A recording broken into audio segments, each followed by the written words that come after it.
Hello friends, எல்லாருக்கும் வணக்கம். இன்றைக்கி ஜெயசுதா லாக்ஸில் என்னென்னா ஒரு முத்தாரம்மன், சொருப்பாலூர் முத்தாரம்மன் அப்படின்ற ஒரு கோவிலை பற்றின வ்ளாக் தான் பார்க்க போகிறோம். வாங்க ஃப்ரெண்ட்ஸ், லாக்குள்ளே போகலாம்.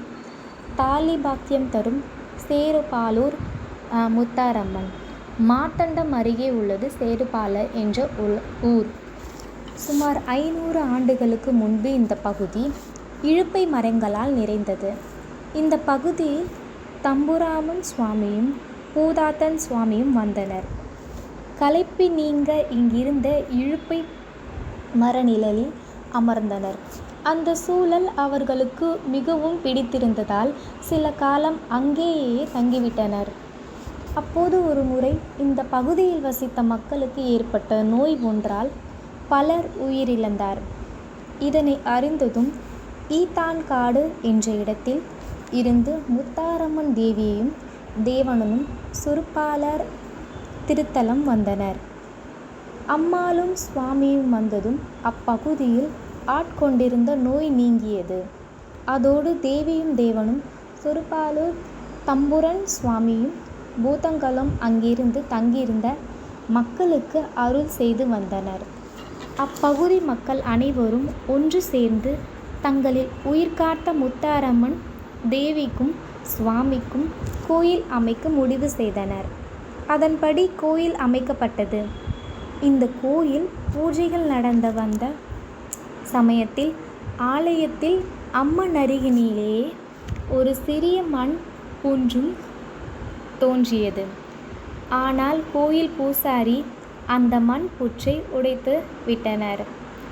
ஆனால் மீண்டும் அந்த மண் புன்று உருவானது.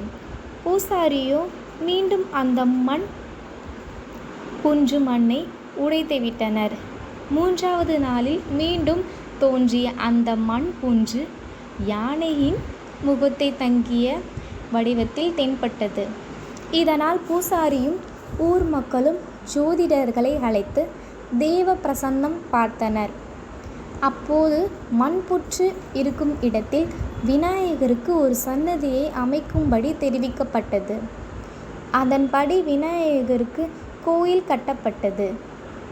ஒரு முறை அந்த கோயிலில் அம்மை நோய் மக்கள் அனைவரையும் வாட்டி வதைத்தது. இதையடுத்து மக்கள் அனைவரும் முத்தாரம்மனிடம் சென்று முறையிட்டனர். வழிபாடு செய்த 8வது நாளில் அம்மை நோய் முற்றிலுமாக அந்த ஊரிலிருந்து நீங்கியது. அதே வேளையில் கோயிலில் இருந்த கிணறு தானாக மூடிவிட்டது. தேவ பிரசன்னம் பார்த்தபோது மக்களை வாட்டி வதைத்த அம்மை நோயை முத்தாரம்மன் அந்த கோயில் கிணற்றில் போட்டு மூடியிருப்பதாகவும் இனி தண்ணீர் தேவைக்கு வேறு ஒரு கிணறு வெட்டி கொள்ள வேண்டும் என்று தெரிவிக்கப்பட்டது. இதை அடுத்து அங்கேயே இன்னொரு கிணறு வெட்டி அதிலிருந்து தான் தற்போது வரை தண்ணீர் எடுத்து பயன்படுத்தி வருகிறார்கள். கருவறையில் முத்தாரம்மனும் சுவாமியும் ஒரே பீடத்தில் அமர்ந்து அருள் பாலிக்கின்றனர். இவர்கள் தவிர இந்த ஆலயத்தில் விநாயகர், பூதத்தான் சுவாமி, தன்புரான் சுவாமி, சுடலை மாடன், நாகராஜா ஆகியோருக்கும் தனித்தனி சன்னதிகள் அமைக்கப்பட்டுள்ளது. தினமும் காலை 6 மணி முதல் 9 மணி வரையும், மாலை 5 மணி முதல் இரவு 8 மணி வரையும் வழிபாட்டிற்காக திறந்து வைக்கப்பட்டிருக்கும். இந்த ஆலயத்தில் ஒவ்வொரு பங்குனி மாதமும் 5 நாட்களுக்கு திருவிழா வெகு விமர்சையாகவே நடைபெறும். இங்கு ஆலயத்தில் அருளும் முத்தாரம்மனையும் 7 வாரங்கள் தொடர்ச்சியாக அர்ச்சனை செய்து வணங்கினால் தாலி பாக்கியம் தருவாள் என்பது நம்பிக்கையாக உள்ளது.